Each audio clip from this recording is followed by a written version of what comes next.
Hello, this is Anthony back at the Gazelle GadgetLab. Today we have the Omnia HD i8910.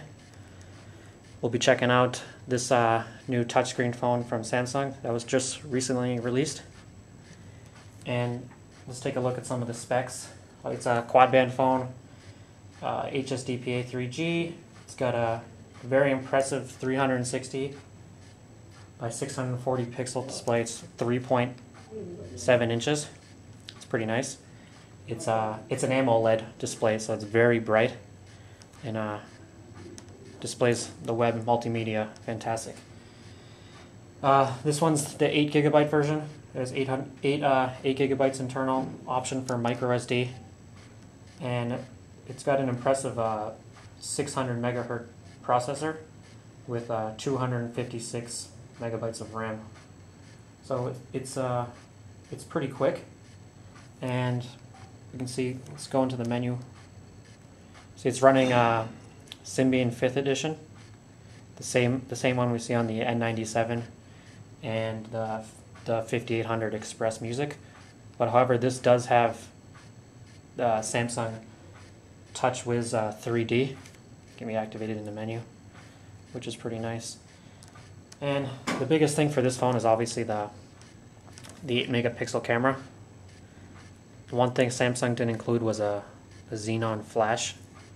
It's got a LED flash on it, which is, it's not that great. You see, the N82 from Nokia still has a better flash and better in low lighting than the Omnia HD. This also has a TV out, and it does shoot video at an impressive 720p. That's why it's called the Omnia HD.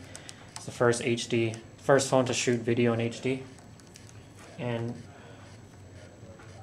the biggest thing about this phone is the display. I really like the display on this thing, and the menu, the integration of TouchWiz and S60 5th edition is pretty fantastic. I love it.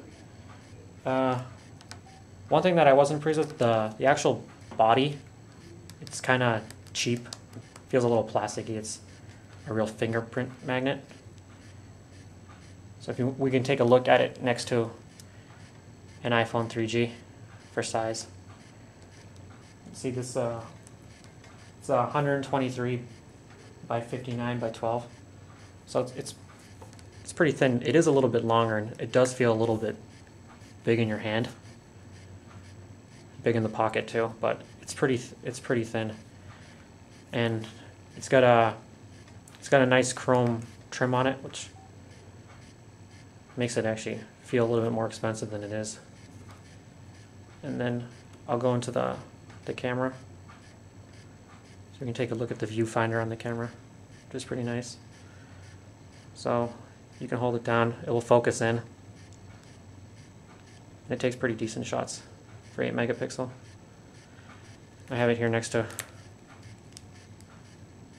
the old N95 8 GB. You can see the thickness, the difference in that. We can take a picture of these two.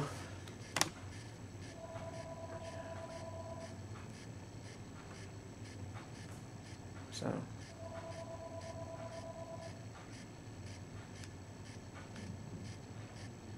it does shoot photos very nicely. Then obviously there's a ton of applications you can download, pretty much the same ones that will run on the N97 and the 5800. So it comes down to it. There's things I like and I dislike about the phone. First, I'm going to start with the things that I dislike.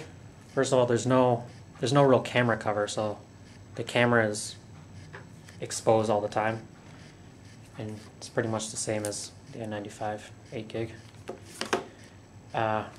One other thing I didn't like is obviously the way it feels. It's a little cheap and attracts fingerprints.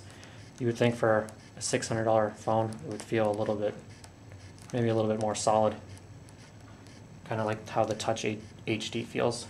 In terms of the browser, it still has a long way to go to catch up to the iPhone.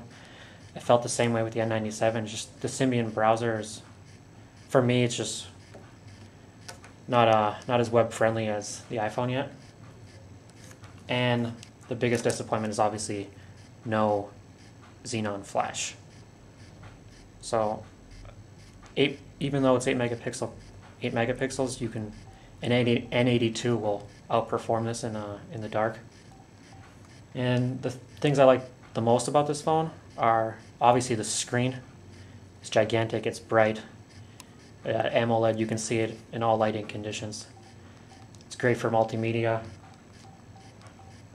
It's got a fast 600 megahertz processor, so the thing, it moves compared to the Nokia, which is running S63. This is a lot quicker. And one other thing I liked was the built-in GPS, the sat-nav. It runs sat-nav, which is powered by Route 66, which is quite nice. I got a couple days to play around with it here.